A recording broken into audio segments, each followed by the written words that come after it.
Taj Mahal road. হ্যাঁ মামা যাবো। কি খেলা দেখাইলি রে বিলকিস, শিখলাম। বিলকিস, এই বিলকিস কি বাবু? আমার রিক্সা ছিল, ওই কই তো কাম কাজ যে করো না, ভবিষ্যতে তো তোমার রিক্সা লিয়ে বাইরিতে হইব। এমন হচ্ছে ওই বলে রিক্সা লিয়ে বাইরিছে, মায়া লাগে রে বিলকিস। উঠো উঠো, এই দাঁড়াও দাঁড়াও দাঁড়াও, তুমি শাড়ি পরছো না, উঠতে কষ্ট হবে, আমি আগে উঠি। আসো জান আসো, সাবধানে, বেতা পাও নাই তো, যাও যাও। বুঝলা জান, ইতিহাস সাক্ষী, কেউ কাউরে ঠকায়া শান্তিতে থাকতে পারে নাই। পরিস্থিতি এক সময় না এক সময় হাতে হ্যান্ডেল আর পায়ে প্যাডেল ধরাই দেয়, আর অনেক সময় হাতে থালাও ধরাই দেয়। আল্লাহর কি লীলা খেলা, দেখেই মজা লাগতেছে আমার। কি বলতেছে জানি না, আমি কিছুই বুঝতেছি না। তোমার বোঝা লাগবে না, যার বোঝার হ্যাঁ ঠিকই বুঝতেছে। হ্যালো, হ্যাঁ বন্ধু ক, রিক্সায় উঠছি। কি কস, বিলকিসের রিক্সা চালাইতে দেখছস? আরে হ বেটা, আমিও দেখছি, মায়াটা পুরো মান সম্মান সব খাইয়া দিছে। মামা রাখ রাখ রাখ। আরে বিলকিস, রিক্সা লিয়ে বাইরিছস, মাইনসে আমারে ফোন দিয়া উনায়। মায়া লাগে রে, আমার মনে মনে খুশিও লাগে। আল্লাহর কি লীলা খেলা। এই বিলকিস আমারে কইছিল তোর পেডেল মাইরা খাইতে হইব, আজকে এই বিলকিস পেডেল মাইরা খায় আর আমি আমার বউলে ফিল্ডিং মারি, মজাই লাগে। কত বুঝাইছিলাম, বিলকিস আমারে দিয়া যাইস না বিলকিস, একদিন পস্তাবি, আমি একদিন সফল হবই, তখন তোর রানীর মতো করে রাখবো। আমার কথা শুনলি না, আমার ছেড়ে গেলি গা। আজকে দেখ তোর থেকে আমার বউ সুন্দরী। কিসে হ্যাঁ পানি খাবা, ভাই দাঁড়াও ভাই দাঁড়াও দাঁড়াও তো।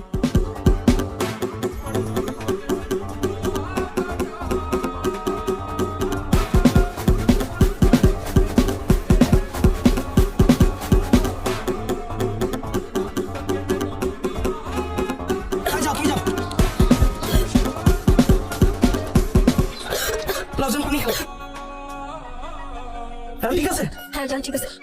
আল্লাহ রে, টেনশনে পড়ে গেছিলাম। আরে বিলকিস রে, কত বুঝাইছিলাম তোরে, আমার তুই যাইস না, আমার মতো কি আর তোরে কেউ করতে পারবো না। এক সময় শরীর দিয়া এক ফোঁটা ঘাম বাইরিলে টিস্যু দিয়া মুছে দিতাম, কাশি দেওয়ার আগে পানি কত লাগাই দিতাম। আর এখন এই বিলকিস রইতে রইতে খেপ মারে, পানির বোতল যে একটা রিক্সায় রাখবো জায়গা নাই। আহারে মাওলা, বেঈমান গুলারে তুমি এমনি ভাতে মাইরো না, প্রাণে সয় না। কি গো, আইসা বসছি। ও আয় পড়ছি, ও জানা আয় পড়ছি, লো তুমি যাও, আমি বাংলা দিয়ে আইতাছি। হ্যাঁ ঠিক আছে। দেখো, তোমার সাথে আমার যা কিছু ছিল তা নতুন করে কেন তুলতেছো? আমি একটা মেয়ে মানুষ, আমি রিক্সা চালাচ্ছি, তার পিছনে নিশ্চয়ই কোনো বড় একটা কারণ আছে। আর কোনো বড় কারণ না থাকলে না মেয়ে মানুষ রিক্সা নিয়ে রাস্তায় নামে। তো কি হয়েছিল ওই দিন, তুমি আমার ছেড়ে চলে গেছিলে কেন, আর যোগাযোগ কেন বন্ধ করছিলা? তুমিই বলো, আমি কোনো শান্তিতে ছিলাম? তুমি সারাটা দিন সিগারেট টানতে, তোমার তো কোনো চিন্তা ভাবনাই ছিল না একটা চাকরি বাকরি জোগাড় করবা, এরকম কোনো চিন্তা ভাবনাই আমি তোমার মধ্যে দেখতাম না। আর ওই দিন আমার বাবা মা প্রত্যেকটা দিন আমাকে বেসরকারি করতো বিয়ের জন্য।